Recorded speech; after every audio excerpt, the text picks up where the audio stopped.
د شاه ټلویزیون قدرمند اوریدونکو سلامونه. پام وکړئ د دې مهال لنډو خبرونو ته. مولوي عبدالسلام حنفي چین ته له سفر کولو وروسته کابل ته راستون شو. د ریاست الوزرا اداري مرستیال مولوي عبدالسلام حنفي چې د چین په رسمي بلنه د چین سویلي اسیا همکاریو فورم نړیوال نندارتون کې د ګډون په موخه یاد هیواد ته سفر کړی او بیرته هیواد ته راستون شو.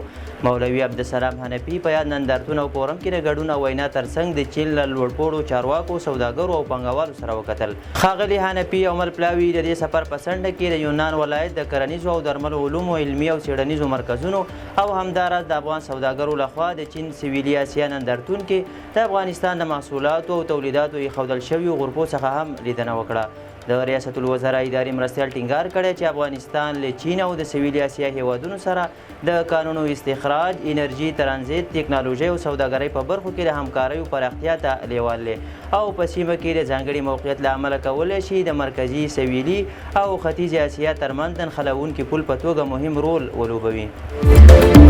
مولوي امیر خان متقي له حقان فیدان سره لیدنه ترسره کړه. د طالبانو حکومت بهرنیو چارو سرپرست وزیر مولوي امیر خان متقي په استانبول کې د اسلامي همکاریو سازمان د بهرنیو چارو وزیرانو د 51مې ناستې په څنډه کې د ترکیې د بهرنیو چارو له وزیر حقان فیدان سره وکتل.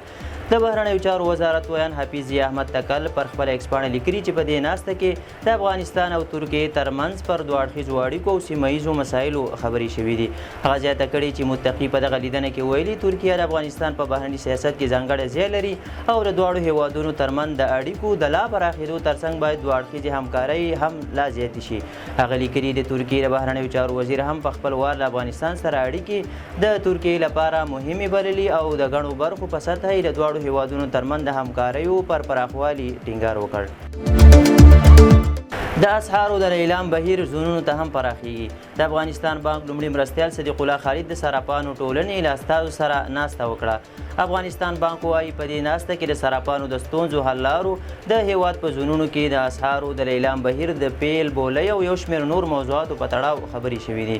د افغانستان بانک لومړي مرستیال په دې ناسته کې وویل چې د اسعارو د اعلان بهیر له مرکز څخه ولایتونو ته پراخیږي څو د بازار د اړتیاو مطابق د اسعارو پر ویش، شفافیت او مؤثریت لا زیات تمرکز وشي.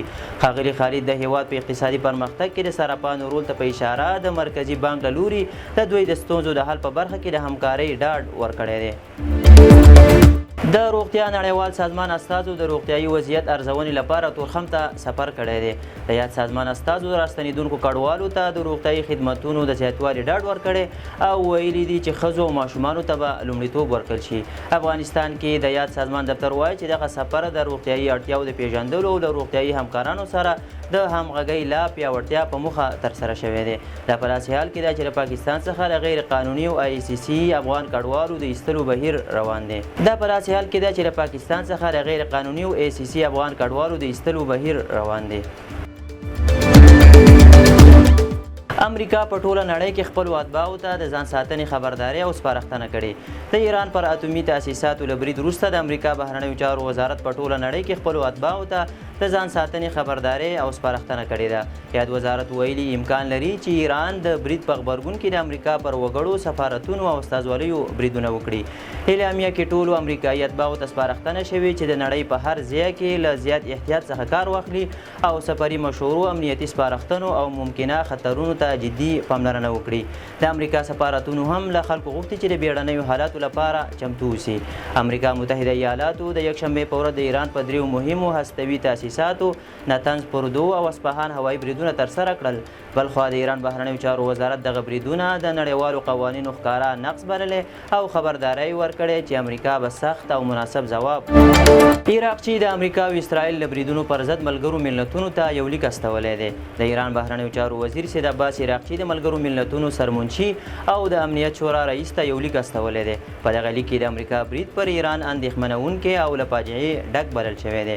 لیک کې همداراز راغلي چې د امریکا دغه اقدام نه یوازې د نړیوالې سولې او امنیت لپاره ښکاره نقص دی بلکې له ځان سره بشري او چاپیریالي خطرونه هم لري. لیک زیاتوي چې د اتومي تاسیساتو نښه کول له ګڼو نړیوالو اسنادو په ګډون او د نړیوالې اتومي انرژۍ ادارې د پرېکړه لیکونو پر بنسټ منع شوی دی. عراقچي د ملګرو ملتونو له سرمنشي انتونیو ګوتریش غوښتي چې د ملګرو ملتونو د نظام د ساتونکي په توګه د دغې ښکاره بې قانونۍ او سولې ضد اقدام پر وړاندې کلک دریځ غوره کړي. امریکا کې د جګړې پر ضد لاریونونه پیل شوي. د امریکا متحده ایالاتو پلازمینه واشنګټن ډي سي او یو شمېر نورو لویو ښارونو کې زرګونو کسانو د ایران پر ضد د امریکا د پوځي بریدونو په غبرګون کې پراخ لاریونونه وکړل. لاریونوالو د جګړه بس ده، په ایران برید مه کوئ او سوله غواړو، نه بمونه په څیر شعارونه ورکول او له حکومت یې وغوښتل چې د جګړې پر ځای د ډیپلوماسۍ له لارې د شخړې حل ولټوي. د رویټرز خبري اژانس راپور له مخې مظاهرچیانو ټینګار کړی چې پر ایران پوځي یرغل به نه یوازې سیمه نه ارامه کړي بلکې د امریکا خلک به هم له خطر سره مخ کړي. د لاریونونو مرکز د واشنګټن سپینه ماڼۍ و، خو د نیویارک، شیکاګو، لاس انجلیس او سان فرانسیسکو په ګډون ګڼو ښارونو کې هم ورته مظاهرې شوي دي. دا مظاهرې وروسته له هغه ترسره شوې چې د امریکا پوځ د یکشنبې پر ورځ د ایران د نتنز، فوردو او اصفهان هستوي تاسیسات په نښه کړل. د امریکا د بهرنیو چارو وزارت هم د دغو بریدونو وروسته نړیوال امنیتي خبرداری خپور کړی دی. عراق چې نن په روسیه کې له پوتین سره لیدنه ترسره کوي. منځني ختیځ کې د تاوتریخوالي له زیاتېدو سره سم د ایران بهرنیو چارو وزیر عباس عراقچي ویلي نن د یو شمېر مهمو موضوعاتو په اړه د روسیې ولسمشر ولادیمیر پوتین سره خبرې کوي. عباس عراقچي دغه خبرې جدي او مهمې بللې او په خبره یې له پوتین سره به د ګډو ګواښونو او ستونزو په اړه بحث او د نظر تبادله وکړي. نوموړي له سفر وړاندې روسیه د ایران دوست هیواد بللې او ویلي دي چې ورسره ستراتیژیکه ملګرتیا لري. دا لیدنه داسې مهال ترسره کیږي چې د ایران او اسرائیل ترمنځ جګړه 11 ورځې ته وغځېده او پرون پکې امریکا هم په مستقیم ډول ښکېله شوه چې د ایران په دریو مهمو اټومي تاسیساتو یې برید ترسره کړ. حوثي ډلې د امریکا پر سمندري ځواکونو د برید ګواښ کړی. پر ایران د امریکا له برید وروسته یمن کې د انصار الله وسوالو ځواکونو ویلي چې ډېر ژر به امریکا ته ځواب ورکړي. د راپورونو پر اساس حوثیانو ویلي چې لومړي پړاو کې به سور سمندر کې امریکایي ځواکونه تر هدف لاندې راولي. دغې ډلې تېره ورځ هم خبرداری ورکړی و چې که امریکا پر ایران برید وکړي سیمه کې به د متحده ایالاتونو په ګټو بریدونه پیل کړي. حوثیانو څه موده وړاندې امریکا سره هوکړه کړې وه چې سیمه کې به پر امریکایي ځواکونو برید نه ترسره کوي.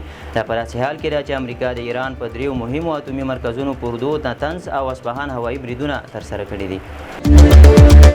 امریکا د چین وغوښتل چې ایران د هرمز تنګي له تړلو راوګرځوي. د امریکا بهرنیو چارو وزیر مارکو روبیو له چین څخه غوښتي چې د ایران حکومت وهڅوي څو د امریکا لخوا د دغه هیواد پر اټومي تاسیساتو تر هوایي برید وروسته هرمز تنګی بند نه کړي. هغه ویلي چې له چینایي دولت څخه غواړي چې له هغوی سره تماس ونیسي ځکه دوی د خپلو نفتي اړتیاو د پوره کولو لپاره په هرمز تنګي باندې ډیر زیات متکي دي. دا په داسې حال کې ده چې د ایران پارلمان د هرمز تنګي د تړلو پریکړه کړې، خو اوس به وروستۍ پریکړه د ایران د ملي امنیت عالي شورا کوي. د ټولې نړۍ 5مه برخه خام تیل له همدې لارې لیږدول کیږي چې د تنګي تړل کېدل به د تیلو پر بیو د اغیز له کبله یو اقتصادي ستونزه وي.